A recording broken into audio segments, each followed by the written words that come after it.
Hello everyone, my name is Alonso Escobar and I am an English teacher. I was asked two questions. The first question is, what problems do you face when translating?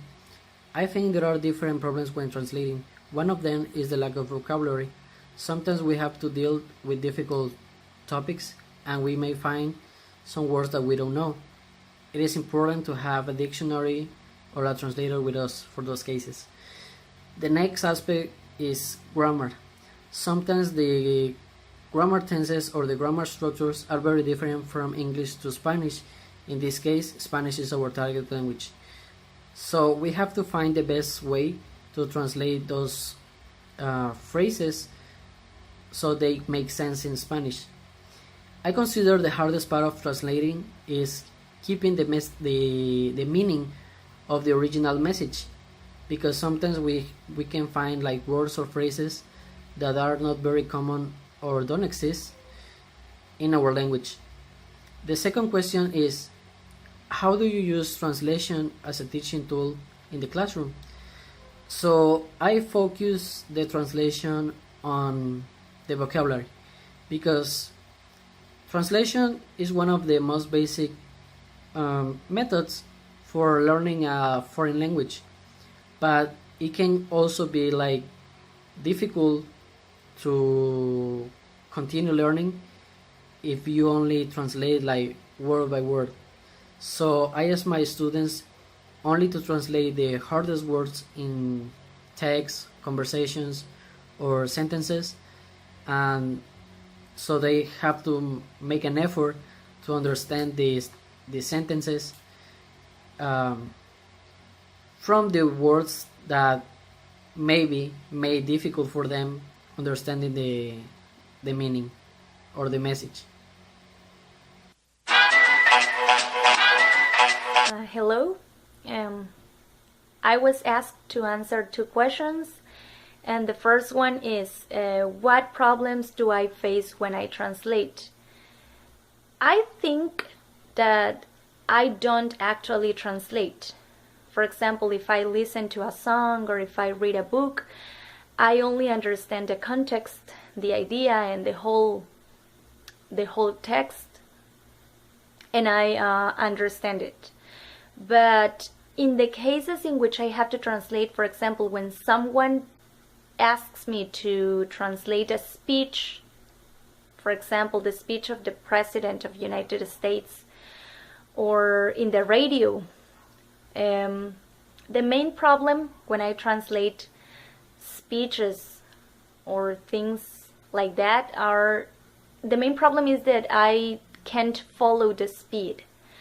The native people speak fast, and I can't follow, or it's difficult to me to follow.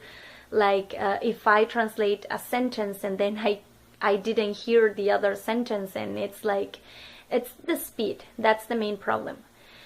And the other question was that how do I use translation as a tool in my classroom? That doesn't happen frequently because I don't translate, or I don't use translation in my classroom. I do use it, but only to translate like complicated structures. For example, if I'm teaching the present perfect, I tell my students what's the meaning of the present perfect, what's the equivalent in Spanish. But if they don't understand a word, for example, I use mimics or pictures, but I don't tell them in Spanish what's the meaning of that word. I only use it in structures, and I don't have like a specific way to use the translation, but I only tell them the meaning of the equivalent, the meaning of that structure in Spanish. But if they don't understand words, I don't translate them to them. I represent with pictures and with mimics. That's it.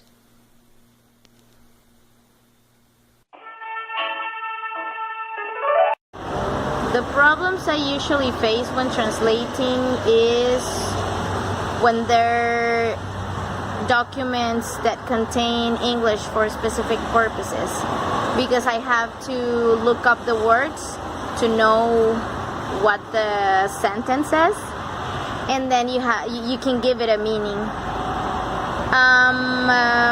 I don't like translating that much in class, but I've used it as a tool to teach culture. You know, sometimes you can hand out some slang or expressions that usually have a very different meaning. So you give it to the students, and then you give them, well, terms and definitions, or phrases and definitions, and then you have them match. And after that, you can teach them about the culture, right? Like the differences among languages. That's how I use it.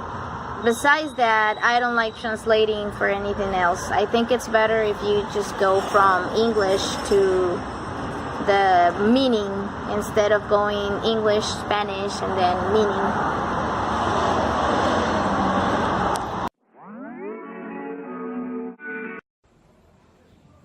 Hello, my name is Angel, and I am going to answer 2 questions regarding translation. Now, the first question is if I find it difficult, or what difficulties I find when translating.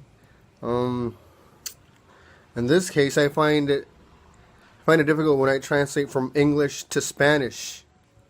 It's easier to translate from Spanish to English, probably because I grew up with English. Yeah, thinking about it, that's it. Now, when it comes to question number 2, how do I use this, or how do I apply this in a classroom? Whenever I teach English, I give them the words, I give them the vocabulary, the word bank, and I work it out with them. After it's been worked out, then I ask my students this word, what does it mean in Spanish?